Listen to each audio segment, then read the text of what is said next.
Hey guys, do you remember those days when your aunties and uncles will be wedding and they have a calabash on their cake and everybody thinks that, oh, it's a calabash cake, it's a calabash cake, and at the end of the day, when it's time to share the cakes among the family members, you discover that what they actually had there was a calabash, a real calabash used for palm wine, covered in fondant and then decorated like to look like a cake.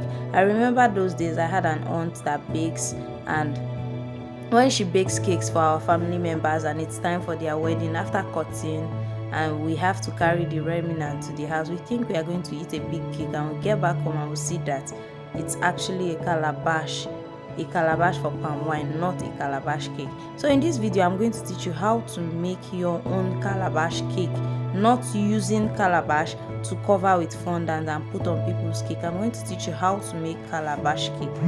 And now we are going to start by baking the cake. I've already baked my own cake. I've already coated it and I am covering it in fondant. You roll out your fondant. Bake your cake in 2 pans. There are 2 pans. You use 2 pan sizes. They call it football or calabash pan. When you bake it, you bring the two of them together, join them together, crumb coat, and then roll out your fondant and use it to cover the cake. When you roll out your fondant, you use it to cover the cake and use blanket covering method. Now, what is blanket covering method? Blanket covering method is a method that you have to roll out a large portion of fondant and cover your cake all around like you're covering a blanket. You're using a blanket to cover yourself when you're lying down on the bed. That is what a blanket covering method of fondant is. So you're covering like the entire cake. You want to cover the entire cake from top to bottom. So that's exactly what I used, and then I cut out the excesses. After cutting out the excesses, I ensure that my edges are not folding. You might get a little tear on the process of doing this, but be careful to cover up the tear. Then you seal up the edges. You flip it, turn it over and seal up the bottom parts. Ensure that it doesn't fold or have too much wrinkles. When you seal it up, you turn it back again. Now you can see what I'm doing. I'm trying to seal it up and then I turn it back again and also try to seal up the edges on my cake board. That's exactly what I am doing here.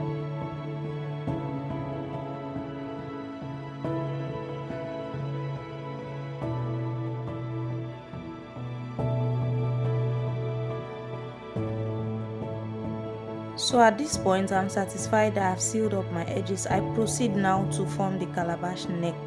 The neck, which is the part where the calabash, like more like the mouth, where the calabash flows into. You know when you say the neck of something. So what I did was to add TMC to my fondant. The reason why I added TMC to my fondant is that I want my fondant to be hard. When you are working with a fondant and you need to do molding and crafting and all those modeling, you have to add CMC to your fondant so that your fondant will be firm enough, and then what you are molding is going to dry up and be strong enough. So CMC in your fondant is more like a hardening agent, something like that, to make your stuff to be hard. So I'm trying to form the calabash neck after adding enough CMC to my satisfaction so that the neck is hard and it stands as firm as possible. I'm going to fold my fondant and make it form more like a cylinder, more like a cylindrical shape. So I'm rolling out my fondant. What I'm sprinkling on the table is corn flour. Some persons use corn flour to roll out their fondant. Some persons use icing sugar, but corn flour works perfectly for me in every weather, whether it's raining season or dry season. Corn flour works perfectly for me. So what I do as a baker is that during rainy season, I use corn flour to roll out, but during dry season, which is harmattan season, I ensure that I reduce the quantity of corn flour that I sprinkle on the table so that my fondant doesn't harden up too much and it doesn't crack. So I've rolled it out and I use my candle roller pin, the very small one, to like dig in a hole in the fondant that I formed. I use it to dig in a hole, more like to open the mouth of the cup or something. and then I ensure that it's smooth as possible, because as I'm working my hands are touching it and it's altering the shape. So when I do it, I roll it a little on the table and then I make sure that it's smooth. So it looks like my calabash neck is already too long, so I had to cut off some part of it. I had to use my pizza cutter to cut off some part of it. That's exactly what I did, and then I smoothen it out again, and also work on the mouth or the opening of my calabash neck to make sure that the opening is exactly how I want it to be. So some persons have different way of doing their calabash neck opening or calabash mouth opening, but this is how I want mine to be. So at this point now, my calabash neck is set. If I am not in a hurry to stack up my cake, I'll leave this neck to dry overnight and harden up enough, but I think at this point I want to stack it and join everything immediately, because I have just a day to the event, so I just wanted to join everything immediately. So what I did was to join this to the main cake, which is the base of the calabash. I had to use my edible glue. My edible glue recipe will be in this comment section. So my edible glue is just a mixture of water and CMC. I'm going to drop the recipe in this comment section of this video, so ensure to check the comment section for the recipe for my edible glue. So I used my brush to apply the edible glue to the neck that I've already formed. Then I use my dowel rod to put in between to attach this so that the neck doesn't fall off, it doesn't break and fall off. So with this dowel rod now, my neck is going to stand firm to the body. Just imagine when you see somebody and the person's neck fall off from the body, how will it look? That's exactly how it's going to look awkward if this calabash neck mistakenly falls off from the body. So ensure that you use a dowel rod or a skewer to attach it to the body of the calabash. So I use dowel rod and it works perfectly for me. Skewer is kind of a little slim and too tiny, so I used my dowel rod to attach it, and voila, my calabash is already 70% ready.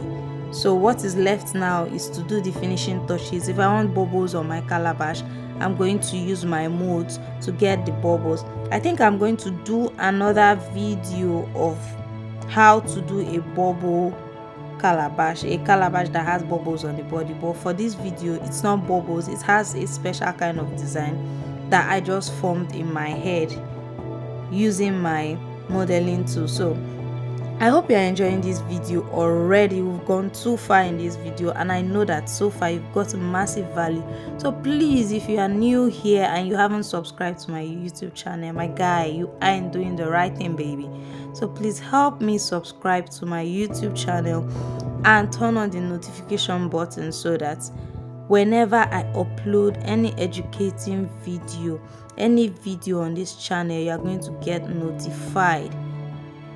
So I told you guys that the effect I'm going to form on this calabash was just something I nursed on my head. So at this point I'm using my modeling tool, one of my modeling tools, to form a design on the body of this calabash. So I'm just using it to like give it a kind of I don't know what to call this design seriously, because it's my design. I didn't see it anywhere, nobody told me to do it, so I don't even have a name for it. But if you think you have a name for this design that I'm forming on the body of this calabash, please let me know, drop it in the comment section. The first person to drop the name for this design, then we'll automatically call this design what you want it to be called. So at this point I'm just going to form this design all around the body of this calabash. And after doing my design all around the body of the calabash, the next thing I'm going to do is to just spray it gold, because obviously the calabash, there are two colors you can form on your calabash. It's either is gold or you paint it brown to look like a real brown calabash. So it's either you paint it brown or you spray it gold. So if you are going to spray it gold, what you are going to do is to dissolve your gold dust in edible spirit. Then you use your spray pump to spray all over this and allow it to dry. Allow it to dry very well before you take it to the event and stack it there. But if you are not going to spray it good, what you should do is to paint it. Dissolve your brown color in edible spirits and paint your calabash. So at this point, we are done with the calabash. I do hope you got value from watching this video. If you haven't subscribed to my YouTube channel, my love, please do subscribe to my YouTube channel and turn on the notification bell. Thank you for watching this video from the beginning to the end, and I really do appreciate. I do not take your time for granted. Thank you for believing in me. Thank you for subscribing to my YouTube channel. Tune in and turn on your notification button for more videos from me. My name is Minolix. If you don't know, my name is Minolix and I run this channel. And on this channel, we talk about recipes, talk about how-to videos, and baking and food business tips. Thank you for watching this video to the end. Voila, this is our calabash. Thank you. See you in my next video. God bless.